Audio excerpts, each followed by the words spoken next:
এবার ভারত বাংলাদেশের মধ্যকার বৈরিতা নিয়ে মুখ খুলেছেন জনপ্রিয় নির্মাতা ও অন্তর্বর্তী সরকারের সাংস্কৃতিক বিষয়ক উপদেষ্টা মোহাম্মদ মোস্তফা সরোয়ার ফারুকী। ছাত্র আন্দোলনের তোপের মুখে গেল 5 আগস্ট ভারত পালিয়ে যান বাংলাদেশের ক্ষমতাচ্যুত প্রধানমন্ত্রী শেখ হাসিনা। আর তার ভারত পলায়নের পর দক্ষিণ এশিয়ার দুই প্রতিবেশী দেশের মধ্যকার সম্পর্ক এখন তলানিতে গিয়ে ঠেকেছে। বাংলাদেশ ভারতের ঐতিহাসিক সেই বন্ধুত্বপূর্ণ সম্পর্ক এখন ভঙ্গুর অবস্থায়। তবে কি দুই দেশের এতদিনের বন্ধুত্বপূর্ণ সম্পর্ক শেষ হতে চলেছে? এই একটা প্রশ্নই এখন বিভিন্ন মহলের আলোচনার কেন্দ্রবিন্দু।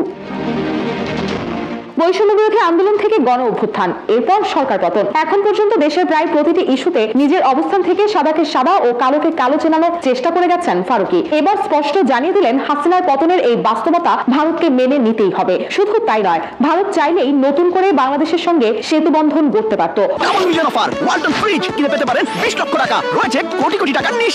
অথচ তারা হাসিনাকে আশ্রয় দিয়ে বাংলাদেশিদের আঘাত করেছে। বৃহস্পতিবার রাতে নিজ ভেরিফাইড ফেসবুক প্রোফাইল থেকে এক পোস্টে এমনটি জানালেন ফারুকী। শুরুতেই নির্মাতা পোস্টে উল্লেখ করেন, হাসিনার অধ্যায় শেষ হওয়ার বাস্তবতা মেনে নেওয়ার সময় এসেছে ভারতের। বাংলাদেশের মানুষ সেই অধ্যায় চিরতরে বন্ধ করে দিয়েছে। ভারতীয় বন্ধুদের বোঝা উচিত যে গণহত্যার দায়ে অভিযুক্ত একজন খুনিকে আতিথ্য করা বাংলাদেশের জনগণের অনুভূতিতে আঘাতের শামিল। ফারুকী লেখেন, এমনকি ভারতীয় সংবাদ মাধ্যমগুলো যত সব বিভ্রান্তিমূলক প্রচারে হুমড়ি খেয়ে পড়ে।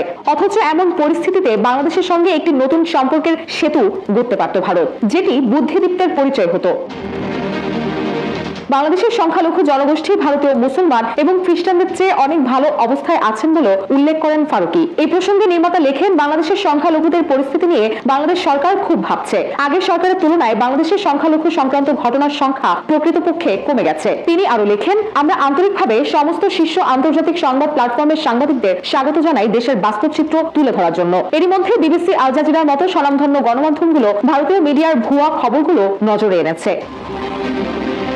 সবশেষ ফারুকী লেখেন, ভারতীয় বন্ধুদের মনে রাখা দরকার যে তারা এমন একজনকে আশ্রয় দিয়েছে যিনি ছিলেন একজন অত্যাচারী, যিনি টানা 3টি নির্বাচনে ভোটের অধিকার ছিনতাই করেছে, $234 বিলিয়ন পাচার করেছেন, তার মতের বাইরে যাওয়া হাজারো মানুষকে হত্যা করেছেন। গেল জুলাইতেই যার সংখ্যা ছিল 1,500। তিনি লেখেন, আরো অসংখ্য মানুষকে গুম করা হয়েছে যারা এখনো ফিরে আসেনি। তাহলে ভারত কেন আশা করে আমরা হাসিনাকে ভালোবাসবো? ভারতীয়রা কি আশা করে যে জার্মানরা হিটলারকে ভালোবাসবে?